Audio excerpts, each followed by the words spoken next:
Saudara-saudari, marilah kita mendengarkan renungan dengan judul Stefanus Martir Pertama,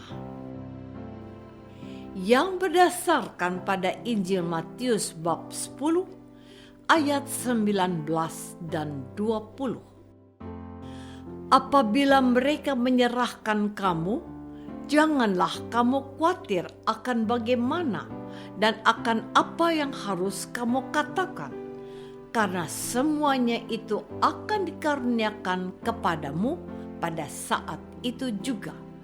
Karena bukan kamu yang berkata-kata, melainkan Roh Bapamu, Dia yang akan berkata-kata di dalam kamu. Dalam nama Bapa dan Putra dan Roh Kudus. Amin. Saudara-saudari terkasih dalam nama Tuhan Yesus Kristus. Tepat sehari setelah hari raya Natal, gereja merayakan pesta Santo Stefanus Martir. Dia adalah satu-satunya pengikut Tuhan Yesus yang secara khusus diberitakan perjuangannya mempertahankan imannya, sehingga ia meregang nyawa dan menyerahkan hidupnya untuk iman yang diyakininya. Setelah peristiwa itu, penganiayaan demi penganiayaan terjadi dalam jemaat awal yang meyakini Tuhan Yesus sebagai juru selamat dunia. Stefanus, sebagaimana ditulis oleh Santo Lukas dalam bukunya Kisah Para Rasul, telah menunjukkan kesetiaannya kepada Tuhan Yesus. Stefanus adalah satu dari 7 orang yang dipilih untuk melayani orang miskin. Stefanus disebut sebagai yang pertama dan disebutkan bahwa dia adalah seorang yang penuh iman dan Roh Kudus. Kisah Para Rasul bab 6 ayat 5b. Dia mengadakan mujizat dan tanda-tanda di antara orang banyak. Kisah Para Rasul bab 6 ayat 8. Dengan penuh hikmat, dia memberikan pembelaan tentang imannya. Kisah Para Rasul bab 7. Di hadapan anggota Mahkamah Agama Yahudi dan Saulus, dia bersaksi melihat Allah dan Yesus berdiri di sebelah kanan Allah. Kisah Para Rasul bab 7 ayat 56 dan 57. Orang-orang Yahudi menentang dia dan berusaha untuk membunuh dia sambil berteriak-teriak. Saudara-saudari terkasih, orang-orang itu menyeret Stefanus keluar kota dan melempari dia dengan batu, sebab dia dianggap telah menghujat Allah. Menarik untuk disimak bahwa di situ hadir Saulus dan di depannya diletakkan jubah Stefanus. Bisa jadi ini adalah pertanda bahwa kelak Saulus akan menjadi saksi Tuhan Yesus yang memilih dia secara istimewa. Dia menyaksikan bagaimana Stefanus meregang nyawa dan bagaimana Stefanus berserah diri pada Tuhan Yesus yang diimaninya. Kata Stefanus, "Ya Tuhan Yesus, terimalah rohku." Lagi katanya, menirukan sabda Tuhan Yesus di kayu salib, "Tuhan, janganlah tanggungkan dosa ini kepada mereka." Darah suci seorang Stefanus yang dimartirkan telah menyuburkan iman para pengikut Tuhan Yesus pada waktu itu. Dan sejak kematian Stefanus, penganiayaan demi penganiayaan terhadap jemaat perdana terjadi. Dan yang menjadi motornya adalah Saulus.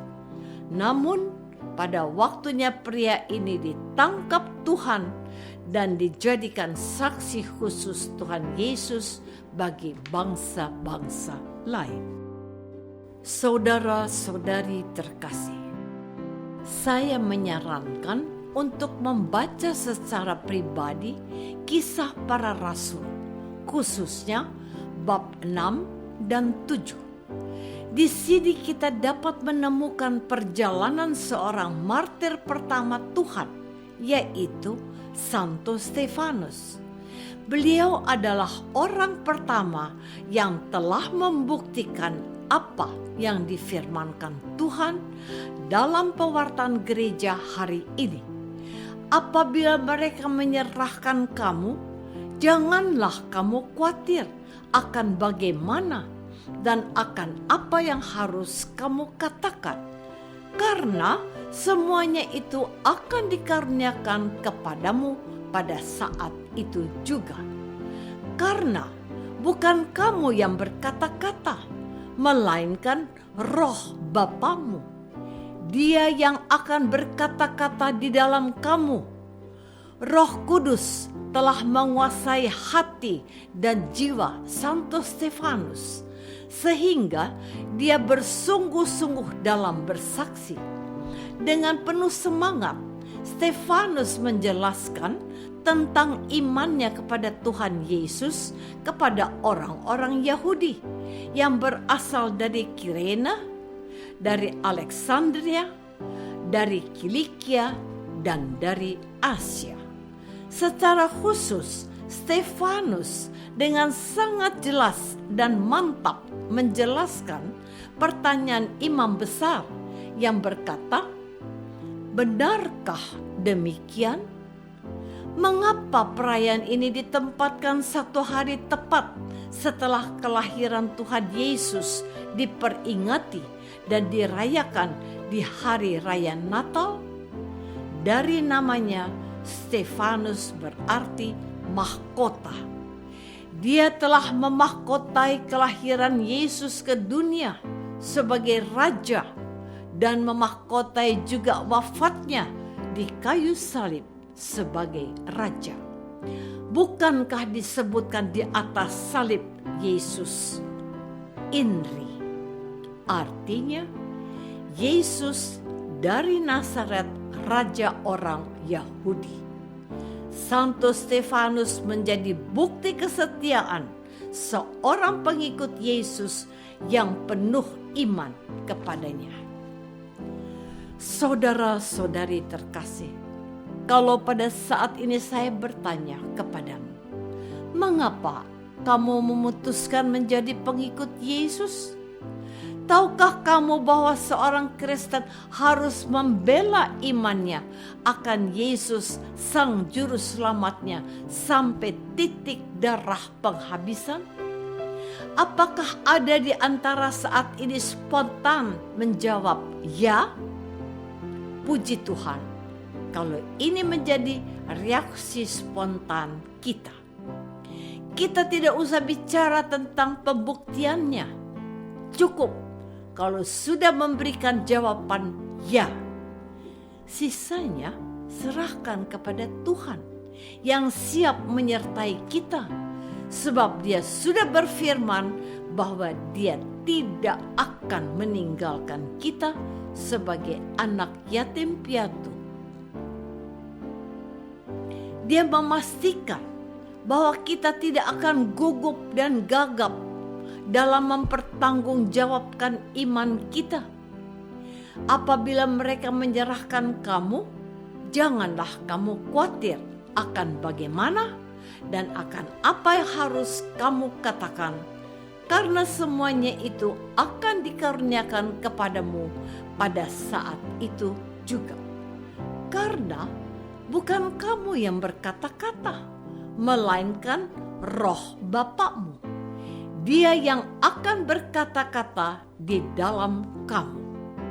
Hari ini adalah hari yang penuh rahmat, sebab hari ini kita tidak hanya memperingati wafat sang martir, tetapi kita diingatkan untuk siap memberikan kesaksian seperti Stefanus.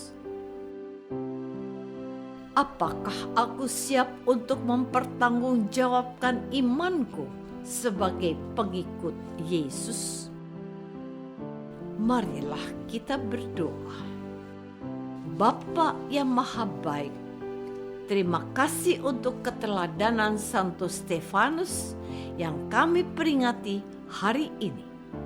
Berilah kami iman kepada Yesus dan mengandalkan Dia yang pasti menolong kami ketika kami bersaksi.